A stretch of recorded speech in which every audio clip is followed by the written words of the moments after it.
You just scrolled for 20 minutes without thinking, watched a video, maybe two, opened an app, closed it, opened it again. You weren't bored, you just couldn't stop. Your ancestors did the same thing, just without the phone. Here's the part that surprises everyone. For most of human history, free time barely existed. Finding food, hauling water, staying warm, these weren't chores.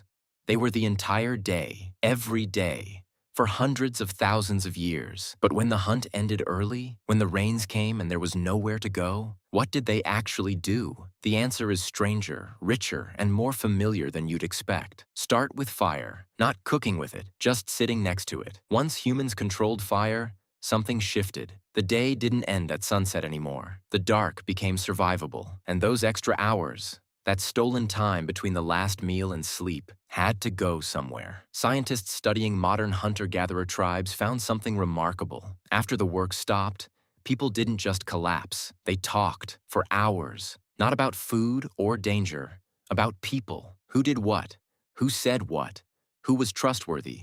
Who wasn't? Anthropologist Polly Wiesner recorded hundreds of hours of campfire conversation among the Jew/Huansi people of southern Africa. In the daytime, 80% of talk was practical, complaints, instructions, decisions. At night, by firelight, 80% of talk flipped to stories, distant lands, spirits, the deeds of hunters long dead. This is where human storytelling was born, not on a stage, not on paper, around a fire, in the dark, because someone needed to fill the silence. And that same pull, that feeling at 10 p.m. when you want to watch one more episode, hear one more story, stay up just a little longer? That's the firelight talking. That's a million years of wanting the night to last. They made things, not tools, not weapons, just things. In the Blombos Cave in South Africa, researchers found pieces of red ochre, a reddish pigment, etched with deliberate geometric patterns, 77,000 years old. No practical purpose, just marks made by someone who wanted to make them. In a cave in Indonesia, there is a painting of a pig, 45,000 years old, maybe older. Someone climbed into that cave, prepared their pigment, and painted an animal on stone. Not to eat it, not to trap it, to capture it. In Germany, archaeologists found small carved figurines, a lion man, a horse, a bird in flight. 40,000 years ago, someone spent days carving ivory into something beautiful. These weren't accidents. These were people with a few free hours and a need to put something outside their own head and into the world. Look at your camera roll right now. How many photos did you take this week that you'll never send to anyone? A sunset, a shadow, something that just looked interesting for a second. Same thing, different medium, the same exact itch. They played. This one sounds obvious, but the evidence is older than most people realize. Archaeologists have found game pieces, small carved stones clearly used as counters, dating back tens of thousands of years. The oldest board game ever found is Senet, from ancient Egypt, nearly 5,000 years old. But the urge to compete, to take turns, to keep score, that runs much deeper. Primates play, dogs play, children play before they can speak. Competition in a safe context, where winning and losing don't actually cost you anything, is how young animals rehearse the skills they'll need when the stakes are real. But adult humans kept playing long past childhood, because it's not just training, it's also pleasure. The same circuits that fire when you level up in a game fired when a hunter beat his friend at a throwing contest 50,000 years ago. The scoreboard changed, the dopamine didn't.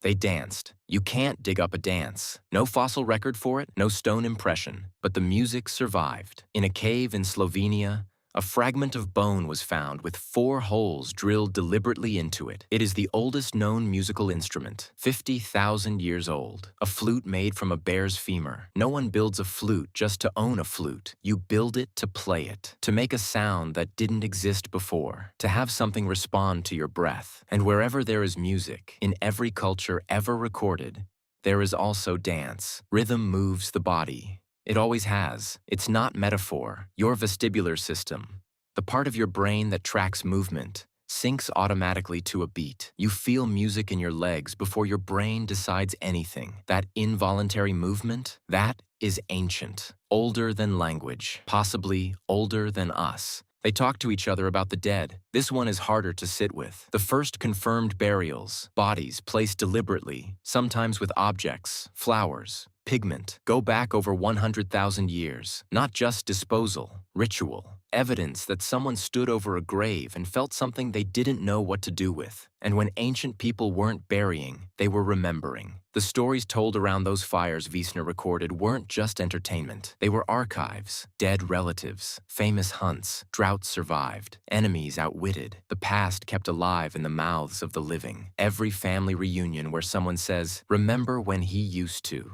Every night you scroll through old photos of someone who's gone. That's not a modern grief habit. That's what humans do with their free time when they loved someone and now they don't. We rehearse them. We keep them present. It's 100,000 years old and it still hasn't changed. They slept differently than you do. Not once a night, twice. Before artificial light, most humans slept in 2 separate blocks. First sleep, a few hours after dark. Then a quiet, awake interval, an hour. Maybe 2, before second sleep. What happened in that interval? Historical records from medieval Europe describe it clearly. People prayed, had sex, visited neighbors, lay quietly and thought. Some believe this is when a lot of dreaming was processed, turned over consciously before memory consolidated it. One historian called it a time of unusual calm and reflection, a gap in the night that was just for existing. No task, no goal, just awake in the dark, thinking whatever came. The modern sleeplessness epidemic, the 3 a.m. anxiety, the staring at the ceiling. Some researchers think it's partly this, an ancient 2-part sleep schedule pressing against a world that only allows one. The wakefulness isn't dysfunction. It might be a feature, one your ancestors used on purpose. Here's what all of this adds up to. When ancient humans had a moment to breathe, they didn't waste it. They told stories, made art, played games, made music, mourned, remembered, lay still in the dark and thought. Every single one of those things is still in you. The urge to share what happened to you today. The need to make something, anything, with your hands. The pull of a game you can't put down. The way music moves your body before you decide to move. The way you replay a dead person in your mind, over and over, trying to keep them from disappearing. None of that is distraction. None of that is wasted time. That is what free time is for. That's what it's always been for. A 50,000-year-old answer to the same question you're asking right now. What do I do with this moment? The same thing they did. Be in it.